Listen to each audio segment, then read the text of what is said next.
Las Vegas, Nevada.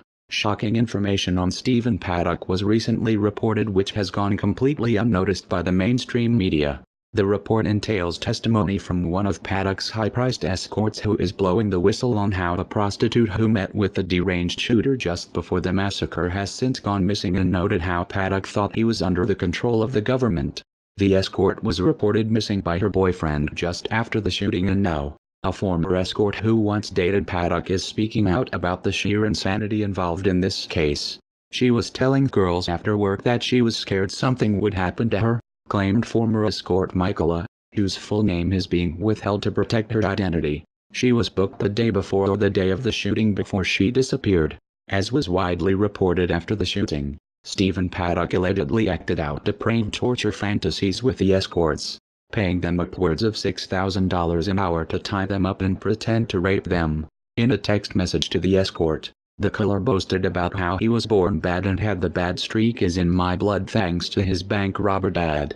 He wrote, "I didn't have anything really to do with him, my dad, but the bad streak is in my blood.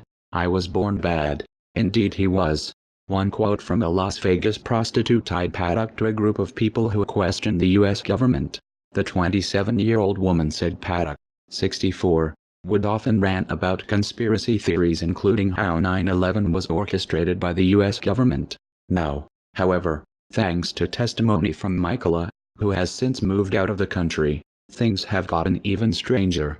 Michaela was hustling for an escort agency when she first met Paddock, a habitual high roller, in early 2015. After 2 dates, the smitten 64-year-old volunteered to be her sugar daddy. Soon she was hooking up with Paddock 2 to 3 times a month at the Mandalay Bay Resort and Casino. Even inside the same hotel room the madman used as his sniper's nest during the worst mass shooting in American history. What's more, just before the rampage, Paddock began sending bizarre text messages to another of Michaela's call girl pals, showing he was becoming completely unhinged and paranoid. Unhinged and paranoid was an understatement. According to her testimony, Paddock claimed to be a government experiment. There's messages where Stephen is telling her he's a government experiment and that they are listening to everything he says and does, and they can hack into his brain and take over, Michaela said.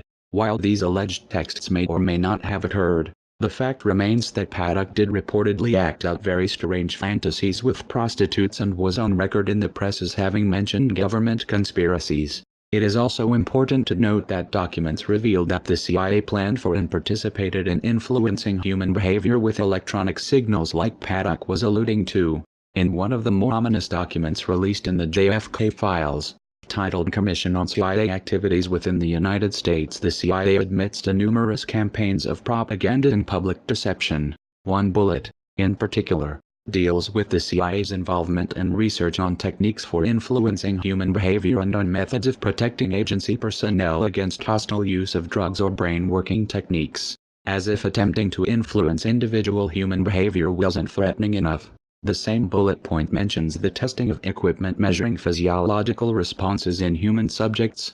For those familiar with the CIA's MK Ultra program, the above-mentioned techniques are shockingly telling, to say the least. What's more is the fact that the CIA has declassified these mind control experiments in which they used prostitutes and psychedelic drugs to attempt to control people's thoughts. Amid fears the Russians might perfect mind control before the United States government could manage to do so, the CIA turned unapologetically to experiments with LSD, leaving victims none the wiser, setting up fake brothels in San Francisco and, later, Marin County, where hired prostitutes would bring the agency's prey.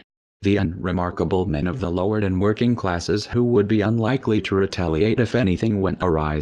The CIA was scared stiff the KGB was going to get all this LSD and come over and start dosing people. Richard Stratton, a former hippie plot kingpin ultimately caught and imprisoned, explains of Midnight Climax, the CIA LSD brainwashing program. So, we bought every drop of LSD in existence at that point. Not only is this information not conspiracy theory, but it was aired publicly on the History Channel last year. And this is only the information that has been declassified. Imagine what they are not telling us. As people continue to search for reasons as to why Stephen Paddock would kill so many innocent people that night, we continue to find more questions than answers. Although the idea that Paddock was some brainwashed MK Ultra experiment gone awry may seem like some wild conspiracy theory, the fact remains that the government is on record trying to create that very thing.